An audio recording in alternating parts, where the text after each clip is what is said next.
Assalamualaikum, salam Malaysia Madani.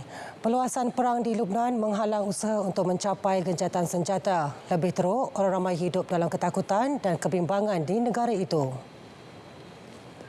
Itu antara kenyataan yang dikeluarkan Ketua Putrajaya Agensi Kerja dan Bantuan Pertubuhan Bangsa-Bangsa Bersatu bagi Pelarian Palestin UNRWA, Philip Lazzarini di platform X. Menurutnya, ratusan ribu orang dengan sebahagian besar daripada mereka, wanita dan kanak-kanak terpaksa melarikan diri untuk mencari keselamatan. Lazzarini berkata pasukannya bekerja sepanjang masa untuk menyediakan bantuan asas kepada rakyat di Lubnan, termasuk bantuan psikologi untuk kanak-kanak. Dan sudah tiba masanya untuk pemimpin menunjukkan keberanian dan menamatkan tragedi kemanusiaan yang semakin meningkat di seluruh rantau ini. Sementara itu, sekurang-kurangnya 1,437 orang terbunuh sejak Zionis melancarkan serangan udara besar-besaran di seluruh Lubnan sejak 23 September.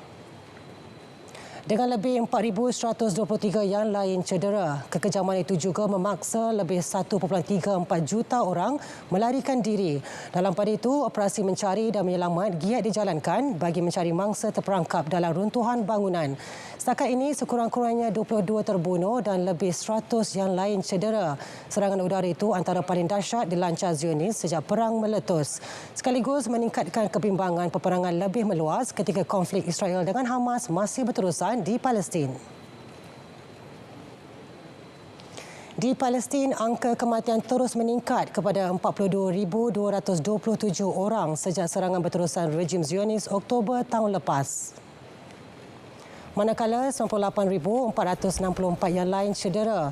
Dalam 24 jam lalu, seramai 52 kematian dan 128 cedera telah dicatatkan. Pasukan perubatan memaklumkan kawasan utara Gaza itu alami kekurangan bahan api yang kritikal sehingga menjejaskan perkhidmatan perubatan yang mampu mengancam 400,000 nyawa termasuk kanak-kanak. 9 lagi kematian dicatatkan akibat denggi di Bangladesh, menjadikan jumlah keseluruhan kematian kepada 210 sejak Januari.